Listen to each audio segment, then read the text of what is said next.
नमस्कार, देशोन्नती संपादकीयमध्ये मी ऐश्वर्या शिंदे आपलं स्वागत करते। महाराष्ट्राला आता विधानसभा निवडणुकीचे वेध लागले आहे। विधिमंडळाचे पुढचे अधिवेशन निवडणुकीनंतरच होणार असल्याने सगळ्याच पक्षांचे आमदार आता आपापल्या मतदारसंघात पुढच्या बांधणीत गुंतल्याचं दिसतंय।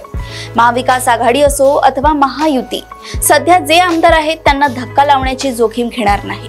काही किरकोळ अपवाद वगळले तर बहुतेक विद्यमान आमदार पुन्हा लढतीच्या रिंगणात असतील, परंतु लढतीचे चित्र मात्र बरेचसे बदललेले दिसे। मागच्या वेळी सुटसुटीत मामला होता। भाजप सेना युती आणि काँग्रेस राष्ट्रवादी काँग्रेस आघाडी असा थेट सामना असल्यामुळे मतदारसंघातील गणित फारसे किचकट नव्हते। आता तसे राहिले नाही। राष्ट्रवादीचे जे आमदार अजित पवारांसोबत आहेत त्यांच्या विरोधात शरद पवारांच्या राष्ट्रवादीचे उमेदवार उभे ठाकतील। ते शिवसेनेच्या बाबतीत होईल। शिंदे गटाच्या आमदारांसमोर ठाकरे गटाचे उमेदवार शड्डू ठोकतील।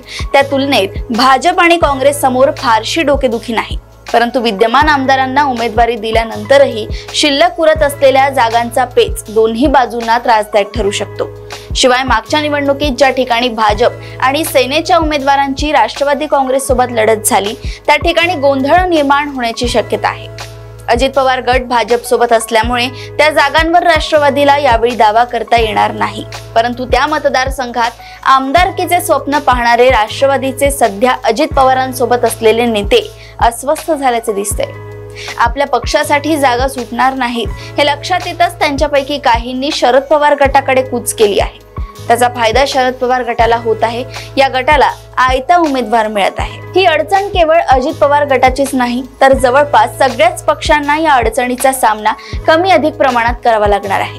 आमदारकीसाठी इच्छुक उमेदवार मतदारसंघाचे गणित लक्षात घेऊन आता सोयीच्या सोयरिकी जुळवण्याच्या कामाला लागले आहेत। जिकडून उमेदवारी मिळण्याची शक्यता आहे तिकडे त्यांची धाव राहणार आहे आणि या धावकांचे प्रमाण आता उत्तरोत्तर वाढतच जाणार आहे।